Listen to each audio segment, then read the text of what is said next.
Today's lesson is 1.3.1, and it's part 1 of 1.3.1, and today we are just doing slope. And I am very excited for this week's lessons because slope and graphing is one of my favorite things. So first, let's start off with some vocab. And today we're actually only going to have one vocabulary word, and that word is slope. Slope is the ratio of the rise of the graph compared to the run. We can also think of it as the steepness of a line.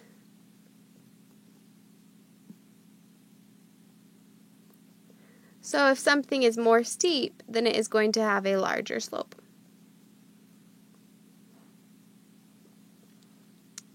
So slope is usually presented as a fraction, and that fraction is going to appear as the rise over the run. So how far something goes up, or the change in y, divided by the change in x, how far something goes over.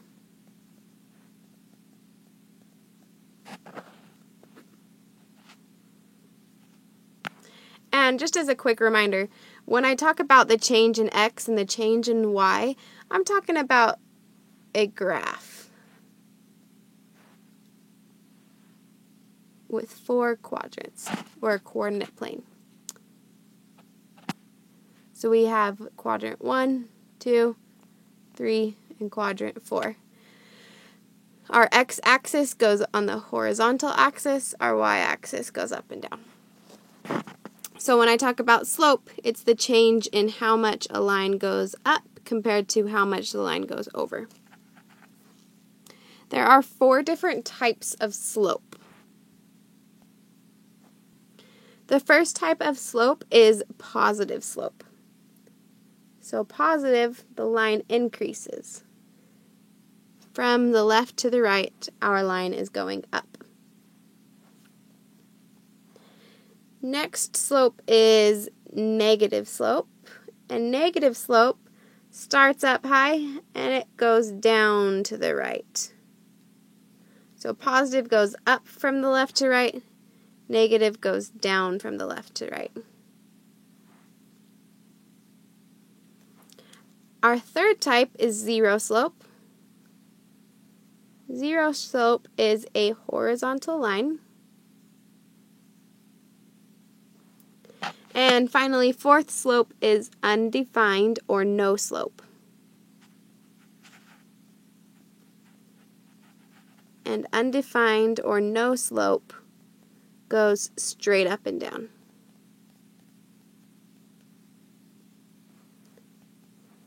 So we have positive, which goes straight up, or not straight up, goes up from the left to the right.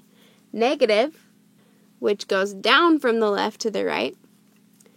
Our zero slope, that goes straight across in a horizontal line. And our undefined slope, that goes straight up and down.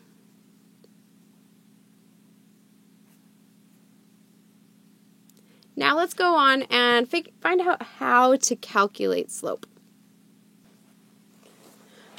So one way we can calculate slope is by actually looking at a line and figuring out how fast it's going up compared to how fast it's going over. So first thing to finding slope is to identify 2 points. I have a few points labeled on here. You only need to pick 2 of them. So let's just pick this one right here and this one right here. Next thing I need to do is count the rise or the fall. That is your change in y that we're looking for. So how much it goes up or down. So let's get a different color here. We'll do kind of a lighter one. And if I go from this first dot, I'm going to move up 1, 2, 3, 4, 5. That's really light. I moved up 5 spaces to get over or to get up, 1, 2, 3, 4, 5, to the height of the second dot.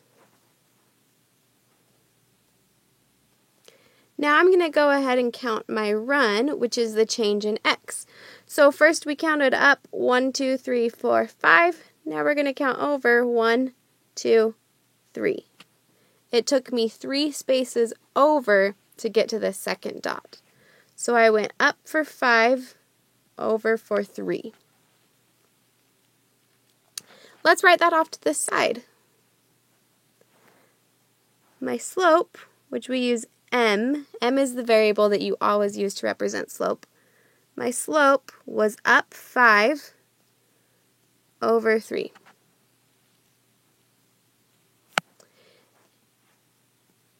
Finally, the last thing to do is just to simplify.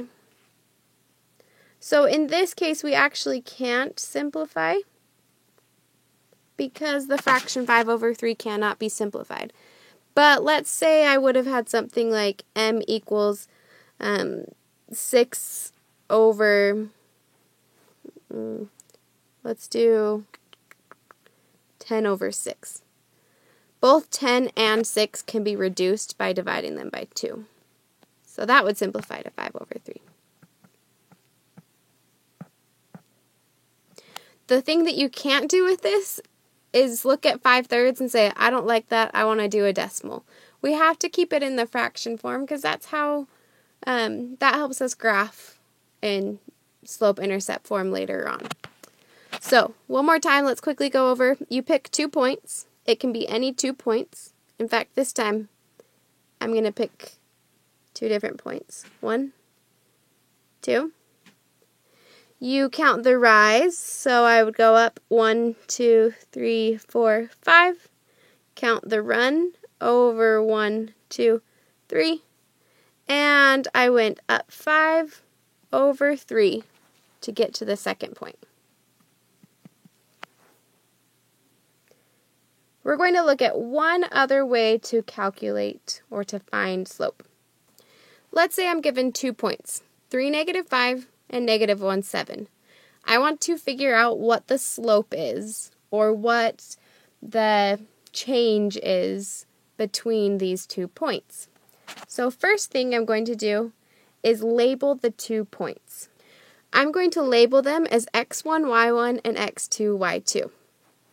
So this 3 I'm going to call x1, which means it's my first x. -5 I'm going to call y1, which means it's my first y. I'm going to call -1 x2 because it's my second x, and 7 is going to be y2 because it's my second y. So I went through and I labeled my points. Next, I am going to substitute them into the slope formula.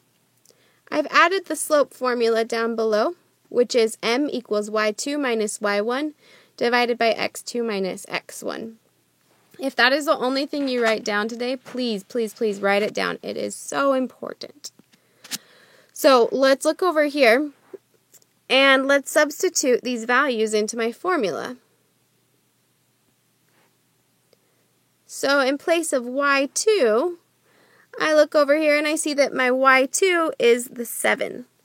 So I'm going to do m equals 7 minus, next in the formula is y1, which we have labeled y1 as -5. So we have 7 minus -5.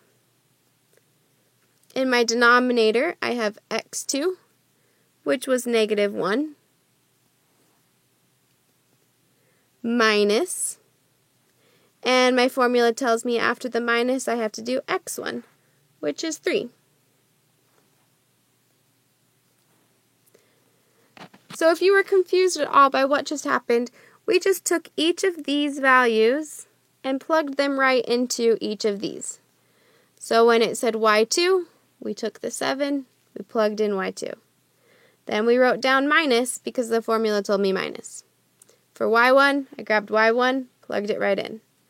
x2, we got x2, plugged it in. Minus x1, grabbed x1, plugged it in.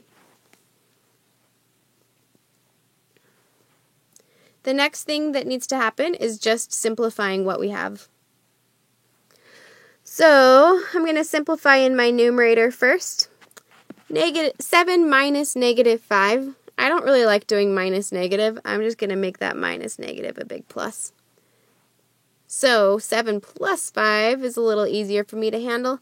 That gives me 12. And then -1 minus 3 is -4. And I know that is not completely simplified because I know 12 divided by -4 is the same thing as -3.